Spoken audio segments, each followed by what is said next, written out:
Coach bus drivers rallied outside the Labor Ministry today to protest its new rules for work shifts during public holidays. Starting this Lunar New Year, coach bus companies will be allowed to ask their drivers to work for 9 days in a row during holiday periods. Currently, drivers are limited to working 6 days in a row. Protesters said today that the new rules could lead to driver fatigue and pose a threat to passenger safety.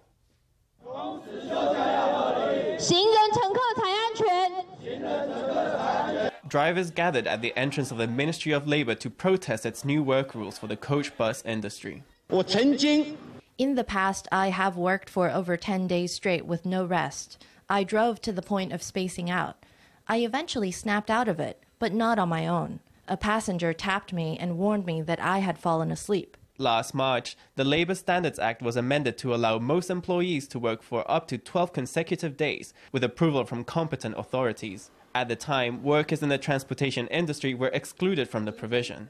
This year, the Labour Ministry said it would let coach bus drivers work for up to 9 days straight over national holidays. They would, however, not be allowed to work for 11 hours a day for more than 3 consecutive days. Coach drivers denounce the new rules, which they say are a recipe for risk. This matter has to be considered very deeply and carefully. Under no circumstances should the regulations be loosened. This time, they loosen some of the rules. Next time, they'll ease regulations that govern a big part of transport safety. This is a tremendous concern. The Labour Ministry said the new policy was not yet finalized. Officials said they would take the drivers' concerns into consideration.